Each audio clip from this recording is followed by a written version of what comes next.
मुझे संतोष है इस बात का कि जिस प्रकार से हमने प्लान बनाया था उस हिसाब से हमको सफलता भी मिली और मुझे समझने सीखने का मौका भी मिला।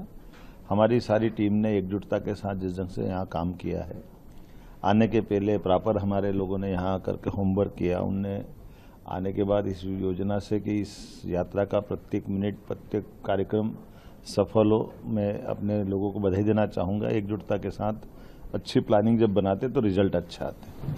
सर, निवेश के तौर पे यूके से आपको बहुत अच्छा फीडबैक मिला, काफ़ी करोड़ों का इन्वेस्टमेंट। जर्मनी से हम क्या उम्मीद कर सकते हैं? जर्मनी से भी वही मिल रहा है। जर्मनी तो और आगे जा रहा है।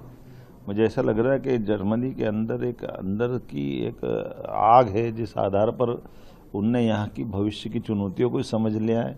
आबादी की संकट है, बाकी आसपास की कई सारी चीज़ों के जो परंपरागत रूप से जिनके आधार पर जर्मनी आगे बढ़ता है, उनकी कई चुनौतियाँ हैं। उन चुनौतियों के बीच में से जर्मनी ने अपना रास्ता ढूंढा है कि वो अपनी टेक्नोलॉजी को बाकी देशों में जाकर शेयर करे और उसके भरोसे से वो अपनी भविष्य की यात्रा पूरी करे।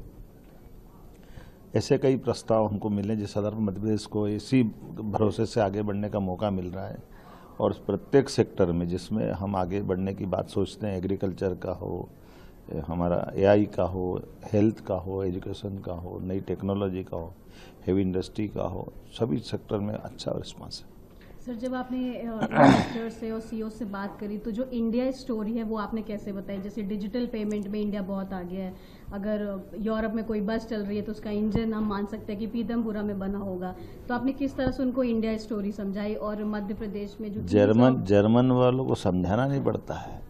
जर्मन वाले समझते भी सब है और भविष्य को पढ़ते भी अच्छे से। और मुझे इस बात का संतोष है कि वो मध्य प्रदेश की प्रगति से अवगत हैं, यशस्वी प्रधानमंत्री के सुशासन से अवगत हैं। और यही कारण है कि वो अपने चांसलर को पिछली यात्रा से भी जोड़ के माननीय मोदी जी की मुलाकात से भी देखते हैं और भविष्य में आगे बढ़ते भारत के साथ आगे बढ़ते मध्य प्रदेश में शामिल होकर वो अपनी भविष्य की व्यापारिक उड़ान लेना चाहते हैं। सर, आपके मुख्यमंत्री बनने के बाद ही आपका पहला ब्रिटेन और जर्मनी का दौरा है। अगर हम रिलेशनशिप की बात करें जो इंडिया का यूके से है और जर्मनी से है, वो कैसा है? देखो, ये अतीत से ही हमारे संबंध है। जर्मनी तो हमारा वो राज्य है, वो देश है जिससे नेताजी सुभाष चंद्र बोस ने आज़ादी के पहले से यहाँ से संबंध बनाए हैं।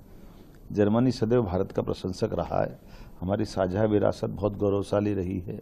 हमारे वेदों को दुनिया से परिचित कराने वाला अगर कोई देश है तो ये जर्मनी है, जिसमें मैक्स मुलर साहब ने कई साल पहले हमारे इस वेदों का अनुवाद करके दुनिया को वेद के उस ज्ञान से परिचय कराया है, संस्कृत के ज्ञान से परिचय कराया है। साझा संस्कृति में हमारी जर्मनी से सदैव संबंध हमारे बहुत अतीत के काल से बहुत अच्छे हैं। अगर जर्मन भाषा का व्याकरण, जर्मन भाषा का अतीत का इतिहास हम देखते हैं तो कोई बहुत भाषा ऐसी है जो संस्कृत के नज़दीक है, लेकिन मैं गारंटी से कह सकता हूँ जर्मन भाषा सबसे ज़्यादा नज़दीक ऐसी है तो संस्कृत से नज़दीक है। सर, ग्लोबल इन्वेस्टर समिट होने वाला है भोपाल में, उसमें हम क्या एक्सपेक्ट कर सकते हैं? मुझे इस बात का संतोष है कि अधिकांश लोगों ने जिनने आज हमसे बात की, व्यक्तिगत बात की, सामूहिक बात की, अलग से अपना व्यापार व्यवसाय को बढ़ाना चाहते हैं, वो मध्य प्रदेश से जुड़ना चाहते हैं। और कई लोगों ने स्वतः ही कहा कि हम ग्लोबल इन्वेस्टर समिट में आने का आपको आश्वासन दे रहे हैं और यही बात उत्साह बढ़ाने